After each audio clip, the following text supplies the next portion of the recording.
Welcome to Unboxed on Purpose. I greet you with Jesus' joy, for it is in Him that I live, breathe, move, and have my very being. The Unboxed on Purpose podcast has been designed by Favored by the Father Ministries, and I am Barbara Arlene Fields Brehon, your host. Our featured guests share how they stepped outside of their comfort zones to become unboxed. We share our experiences that lead to the fulfillment of purpose, and I pray that each episode will help our audience access their authentic destiny. Today, we have a very special guest with us, and that would be none other than Kevin W. McCarthy. I believe that he is in Florida right now, and he is a former radio talk show host. He thrives on free flowing conversation, and I pray that we do exactly that today. I believe it is so amazing that God keeps putting people in my path that will help me and teach me with the skills that I need to work through the things that God has called me to do. I'd like to tell you that Kevin McCarthy is the creator of the website In Purpose Me, inpurpose.me, where in minutes you can discover your life purpose in just 2 words. I subscribed and I found my 2 word purpose is setting free. He is a man on a mission to eradicate meaninglessness from the planet, one person at a time. In other words, he wants to help you know your purpose in life. Kevin says if you're truly disheartened, then you're suffering from the absence of purpose and meaning. I hope I got all that right, Kevin. Hello, Coach Kevin. Thanks for You being know, here today.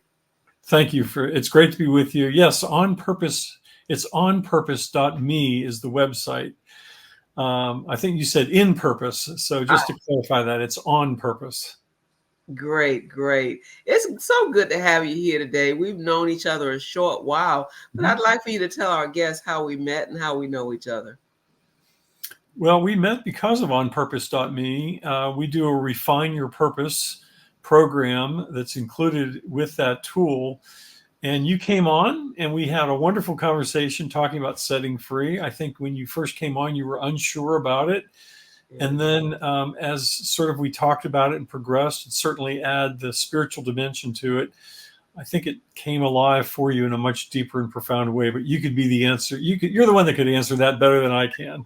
I wanted the people to get a feel for you as you shared that because I was a little apprehensive about what it was that I was doing in terms of the purpose of the thing. And that's why I called you Coach Kevin because you coached me through that process. Now we're going to focus completely on you right now and ask you to roll it back to your childhood and teen years. What was your passion in life? Because I believe that in uncovering our purpose, especially as connected to our spirituality, that our childhood passion plays a great role in who we become. Yeah, it's kind of interesting. I was a decent student, so academics were not necessarily my passion. Athletics were. So I was a three-sport athlete. I played basketball, football, and tennis. And eventually, tennis became my true love and passion for what I was doing. And the other part of it is I fell in love with the game. And so I read every book I could get my hands on. And at a very young age, I actually was invited by a local tennis pro at age 12 to help him with his tennis lessons, where I would pick up balls and I was a ball machine. I would throw balls to people. And then based on that, they would often, these tennis lessons he had would hire me to then throw balls to them. And then I would tell them what the tennis pro had taught them. In the meantime, I was doing a lot of my own reading and research on tennis. And as I was doing that reading and research on tennis, I then really began to have a strong interest in teaching tennis. And so I can go back to it and say that my real passion has always been in the area of teaching And what I really love about teaching is when people's eyes sort of light up and they get it, and you see the improvement, and you see the growth that takes place as somebody is learning through the sort of coaching process, which is maybe the better word for it than even the teaching, because the coaching, you generally are moving people from one place to another, and you're allowing them to discover along the way, and you're kind of guiding them in that process. This is so wonderful how we are in alignment with purpose, because there is something about that aha moment when you're working with someone else and helping them to grow. And so as we turn this back to you, and it's not all about me today, we're talking about just building relationships and how we can connect with you in this space as you give us maybe your 30-second identity. That's back in the day. So right now, how would you describe yourself? What's your unique identity? Yeah, well, I sort of moved a lot of that passion I had for learning and teaching into the business world. I was always a very young entrepreneur as well. And part of what was fun about teaching tennis for me was a way for me to get really well paid. Back when I was a kid, teaching tennis lessons and learning to string tennis rackets. So it gave me sort of my own business as a very young teenager, who was an actually 12-year-old, 13, 14, and all the way through even graduate business school. I also had a similar love of business. So I took this passion for business and learning and education. And so I ended up getting an MBA, an undergraduate degree in business and finance. And in a weird way, I'm still a teacher. That evolved to where today I really look at the strategy of both individual and organizations, their purpose, vision, mission, and values, and how to put the plans, strategies, and structures in place to be on their purpose rather than off their purpose, which is why we connected over on purpose. And this ability to really help people grasp their purpose and now live it out in their life and in their work. And for business owners, for them to grasp their organizational purpose and to give it expression in their life and in their work, so that others are also attracted to and energized by the purpose of the organization. Yeah, I am thrilled with the idea of this podcast being intergenerational. I don't analyze the demographics, but I like to talk with my guests so that it feels like people of all ages get something from it. And so as you look back and talk about what you did as a child and where the passion began, and then talk about being an entrepreneur at 12, even before teenage years, that's wonderful, because kids listening today and people of all ages can maybe steer their children, their loved ones, into becoming an entrepreneur with those things that they truly love. They don't have to wait for a certain age in order to get started doing what it is that they have been divinely ordained to do. Barbara, that's a great point, because I think what happens is there's a lot of people who say, when I retire, I will. Yeah. And they sort of put this way out into some sort of event that's going to happen. When I'm ready, it will occur, sort of thing. And in fact, I've always been a big believer in, if you have a passion around something, and passion means you're willing to pay the price for it, you're willing to suffer for it. You're willing to put the hours in, the learning, you're willing to make the stupid mistakes, you're willing to do whatever it takes, when everybody else is saying, hey, let's go grab dinner, and you're sitting there saying, no, I'm reading this book, or I'm watching this video, or this educational video. I want to understand what's going on. And then how do you translate that to other people? In my case, as a teacher or coach, much like you would be. And then and so the idea is, start now. Yeah. Lay the groundwork now, because that passion that you have, people need that. People that, it may not be everybody. It's probably not everybody, but there's a niche of people that need exactly what you're passionate about. That niche is so crucial, so critical. And when God tells us to go into all the world and make disciples for him, as long as we go where he tells us, where he sends us, to the people to whom he sends us, then we've done that great commission. It doesn't have to be the whole world by that one person. But if each of us understands that niche, and I'm so glad you used that word. I just put that with the Great Commission because everything I try to do, I want it to be godly and I want it to be something that God would be pleased with. And Yeah. so, go ahead. No, it's funny. I often wonder, pose the question. Imagine the person who led Billy Graham to Christ. Ah, And talk about the multiplying effect. You could sit down and I don't know who it was, and it may have been some great evangelist. I don't know, but let's say it was an average person that did that.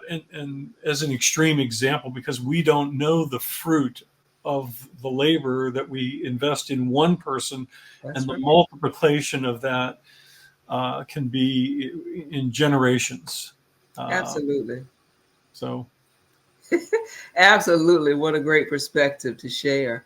And as we do the work that we do as coaches, as teachers, as mentors, we get a lot of joy out of seeing those aha moments and those kinds of things. I would like for you to now to describe your most joyful moment. Describe that time that was the most joyful moment in your life. Well, I'm going to turn to probably a pretty typical sort of thing, and that is the day I was married. Ah, I can remember being in the back of the church and thinking to myself, "Oh my God, what am I getting ready to do?" I mean, this is just like, this is a big step. I'm 29 years old at that point. I mean, I wasn't a kid, but I was 29. My wife and I knew each other through graduate business school. We were dear friends through business school. It was not until after business school that we really sort of fell in love and decided to do all this. I mean, we dated a little bit in business school and everything, but it was later on that we just decided that this was the thing, because dating at work wasn't really the thing. So I remember walking down the aisle nervous, and or being at the front of the church nervous, and then my bride comes walking down the aisle, and what I remember is the ceremony. It was an Episcopal church. It's St. Paul's Church in Augusta, Georgia. The sacrament of marriage occurs, and as I walked out, I was a different person. And there was just a calm and a peace that this was the right thing. God was in the midst of it.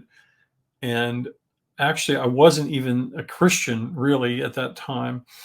I was a good guy, but I was not a Christian, a believer, a professing Christian, if you will. And there was a peace that just sort of overwhelmed me. And so I tend to look more at that peace rather than the joy, if you will.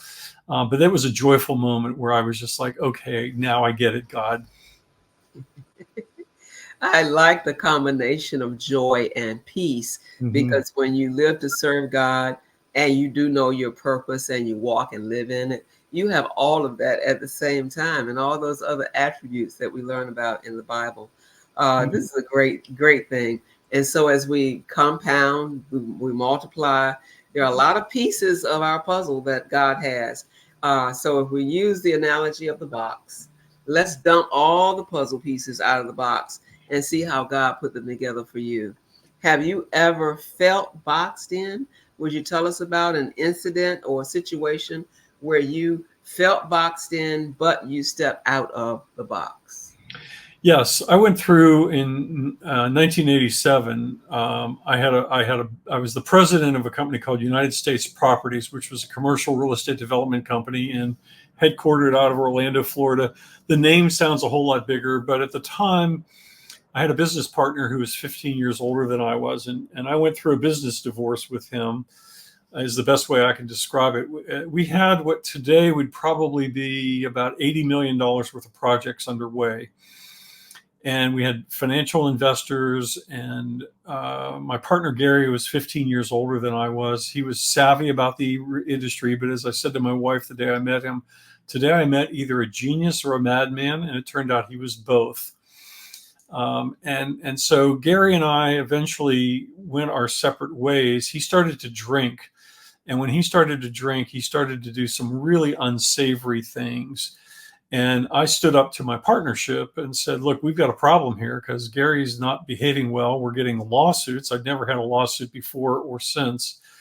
We had 5 lawsuits that sort of found our way because of some of Gary's things that he was doing. And, when I came out of graduate school, I was going to be a real estate millionaire type of thing before I was 35. I was well on track with that. And this was about when I was 33. And I walked away. I told my business partners, I can't continue to do business with him.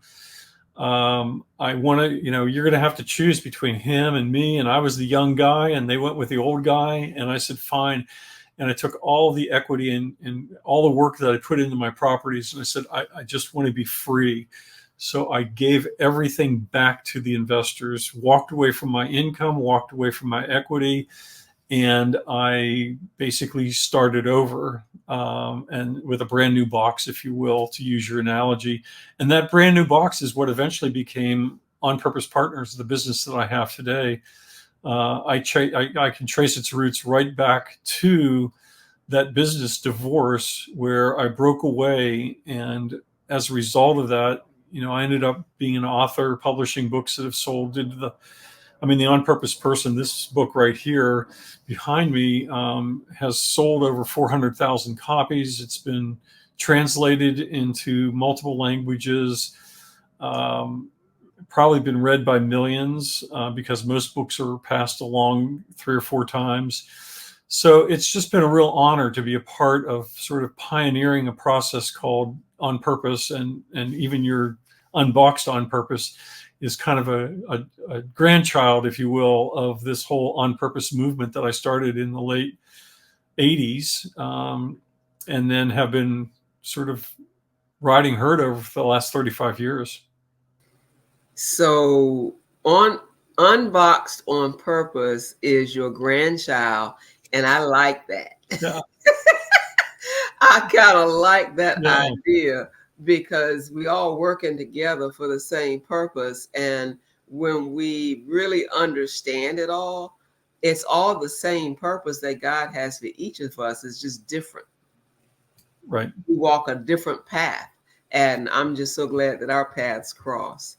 So go ahead. With your 2-word purpose statement of setting free, one of the things I like to share with people is there's a generic beginning to all purpose statements that says, for a Christian, it's to the glory of God I exist to serve by, and it's setting free. And so there is this generic sense of glorifying God, serving, allowing God to serve us. We serve ourselves and we serve others by setting free.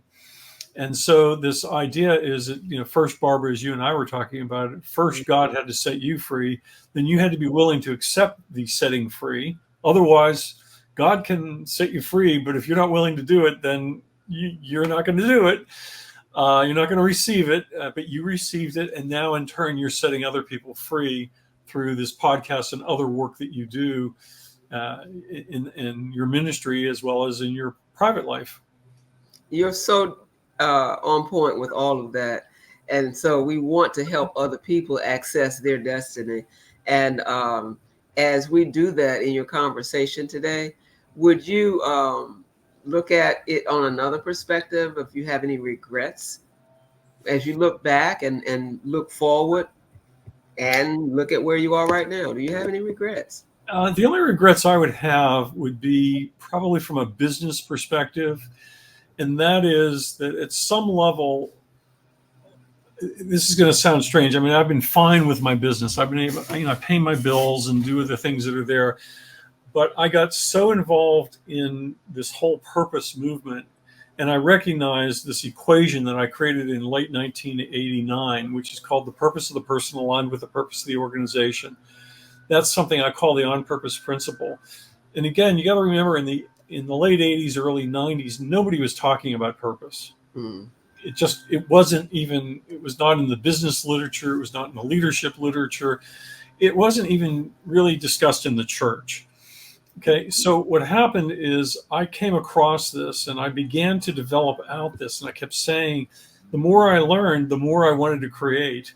So I got very involved in what I'm going to call the learning process and often forgot the earning process. Um, and I would move from thing to thing to thing, always trying to develop out what I saw was this bigger picture where there were massive gaps of information. So I was attempting to rapidly fill these voids of information through my books, through my speaking, through my consulting work, my coaching work.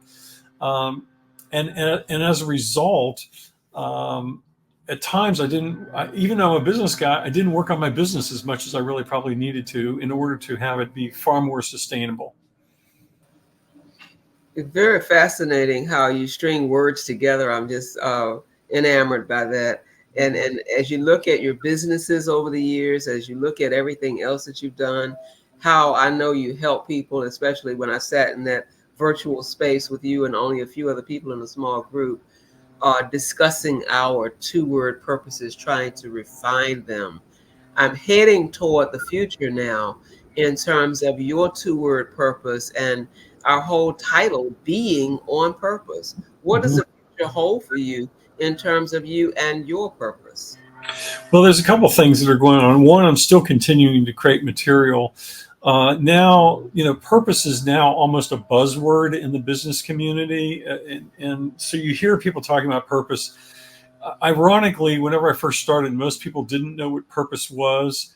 Today, people use the word, but they use it in my mind incorrectly. So a lot of what I'm attempting to do is to further inform people about purpose and the real difference between what you see maybe in the marketplace versus even in the church. I'm going to say is, when Rick Warren did the purpose driven life, he really messed up the word purpose, because we are not purpose driven, we are purpose called.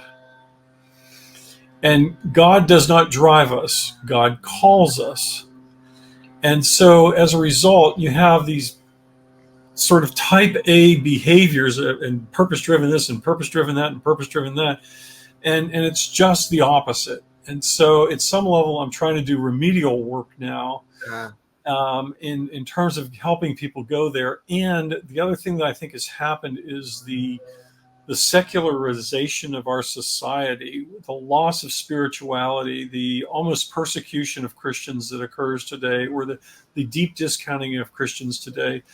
My work was always in the marketplace, and more I'm seeing that the church needs, the Christians need this deeper understanding, because our faith is being watered down. So more and more of my energies and efforts are focused on in the Christian community as well. Where before it was kind of, I was an evangelist in the marketplace, mhm. and 90% of my work was there. Now I'm probably more 50-50. The idea of purpose as it relates to relationship is where I get a drive, because you have to establish those relationships with other people. And as you interrelate and move from your past to your next to get you to your now and to your future, Mm-hmm. it has to be in relationship with someone else. If you're on an island, uh, I, me, my, purpose driven relationship. I mean, why? It's the answering that question, why? What is your why? That's the purpose that I am compelled to work toward in my own life, being free from whatever it was before in my own box, to Mm-hmm. now being able to escort others from their now to their next and to their ultimate. And so, any comment on that before I ask you about the younger you? Well, I think the thing that's interesting about it is, again, you were in that Refine Your Purpose program that I do. I talk about the importance of God, self, and others.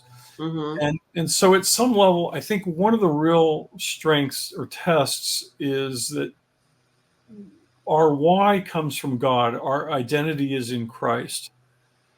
And So what happens is if our identity is in others, we are going to be let down, disappointed, and this can be wonderful others. Okay, people get married and people get divorced. I mean, so there's a lot of broken relationships that are out there.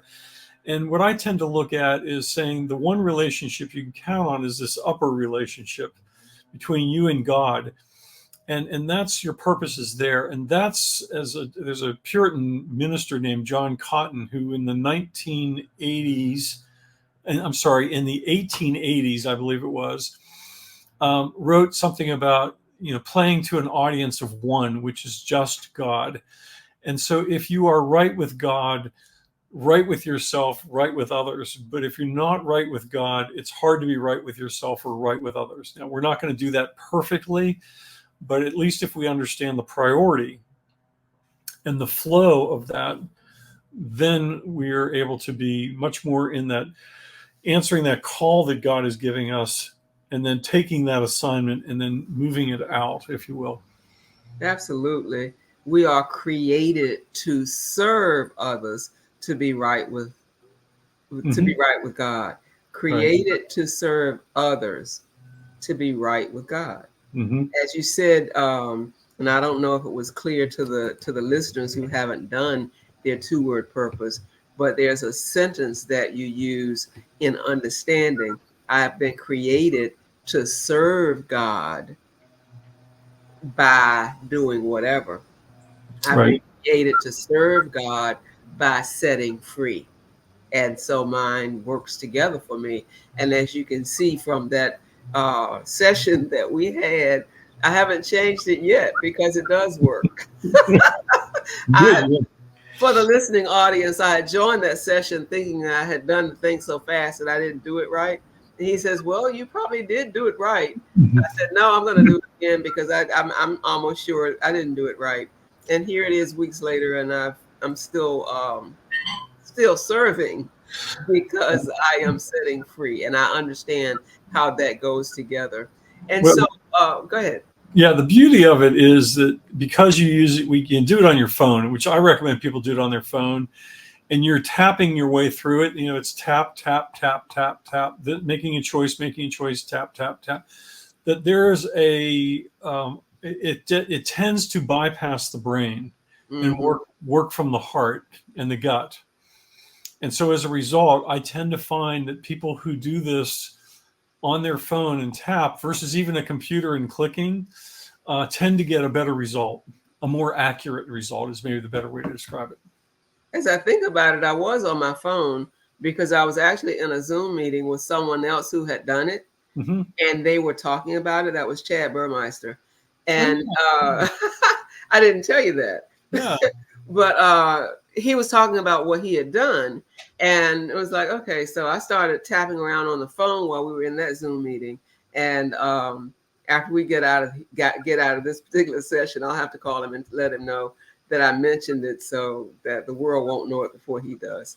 But anyway, it does work better. It does work well. And so looking at your younger self, you think back on everything we've talked about. What do you wish you had known 10 years ago that you didn't know? What advice would you give to someone wanting to pursue a career path like yours? Sure. If I was talking to, let's say, an 18-year-old, we'll go back to that, or young college student, something like that, whenever I was a young person.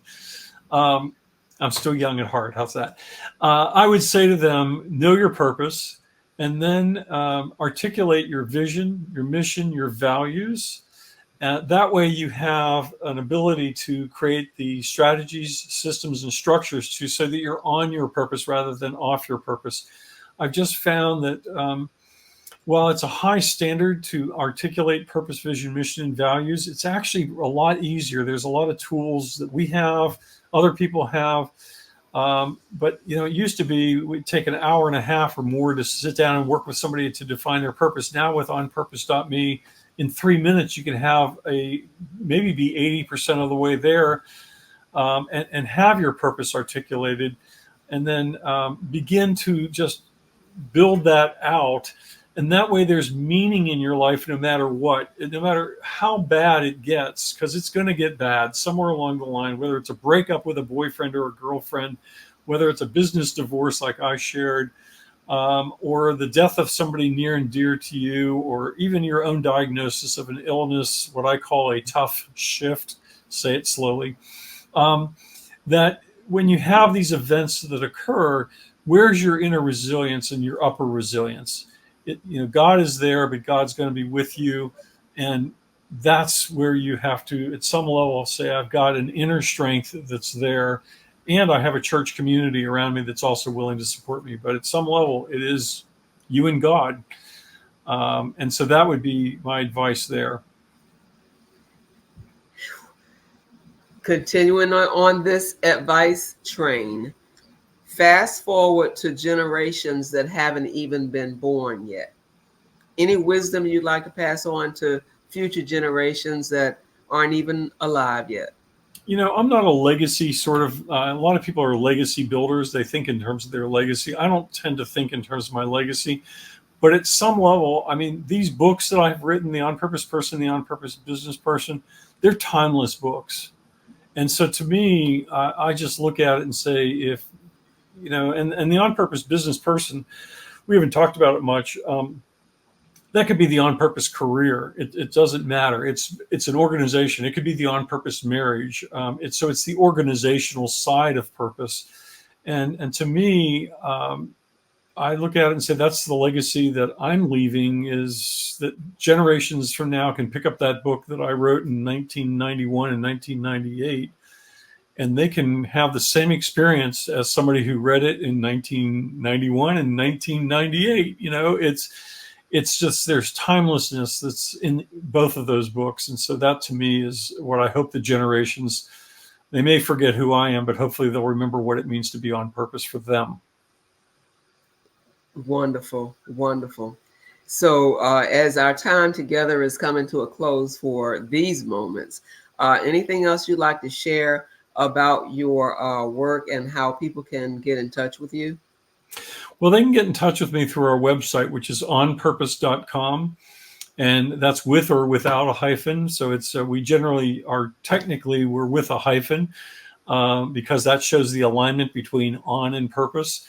And then the tool, the onpurpose.me tool, is something that I just wish everybody would do. Yes, there's a $20 charge for it, but it includes an email course. It includes the refine your purpose, where you can go on and interact with me individually for 5 to 10 minutes, depending on how many people are on the call. And we do those once a month. And so, my heart would be that everybody would know their purpose, because it's just in a world that would tell you that life is meaningless and that you should be anxious. This knowing your purpose is knowing who you are in Christ. And that is powerful. That is peaceful. That is a way out of the box that you may find yourself in, regardless of how bad it may be. Mm-hmm. Remember, the thief on the cross was going to be in paradise that day. I had to just pause at the thought of what you were saying, and hopefully the impact resonates with every listener or viewer. That's powerful. Thank you. You are indeed, Kevin McCarthy, boxed for the Lord. You are unboxed on purpose. And I'm so grateful that you joined us today in this backstage, on stage virtual studio. Thank you so much. Any parting words you would like to share with our listening and viewing audience? Barbara, thank you for what you're doing. I mean, first of all, what the viewers or listeners didn't see is before this, as you were praying, how God was moving in your spirit. And I think it comes through, but I want people to know that this is who you are and that this is from your heart and it is ordained. And so thank you for stepping into your calling. You're awesome. You're trying to make me get misty. Play Misty for me, huh? Well, I thank you. Oh, gee, you just took me to another place, and I'm forgetting what buttons to click and all that stuff.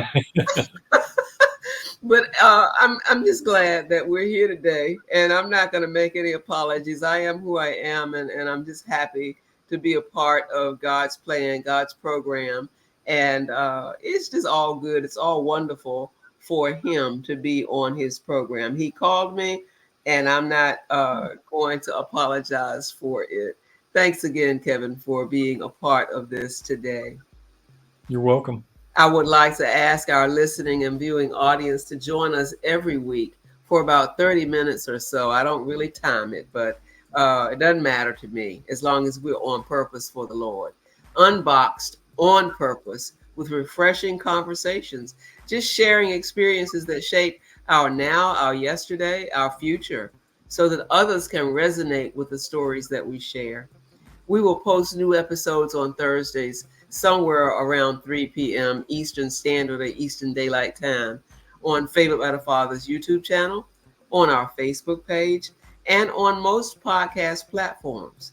I would like for you to imagine the icon of Favored by the Father Ministries. There's a dark box with butterflies floating out of the box, evolving like that butterfly coming out of a box, allowing the Holy Spirit to advance us to immeasurable heights in the Lord.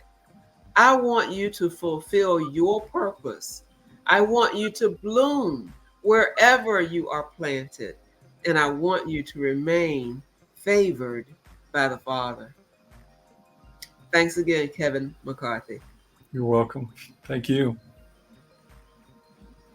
Sponsors, if you're interested in getting behind Barbara, I'd put out a call to action, because very quickly we're going to have some corporate sponsors that get behind Barbara in a financial way. So if you're interested, reach out. We've got a few programs that are available, small, medium, and large. However much God's tugging on your heart, there's an answer. And Barbara certainly could use some financial resources to help this message grow even bigger. So thank you all for being here today. Barbara, thank you so much for being my friend.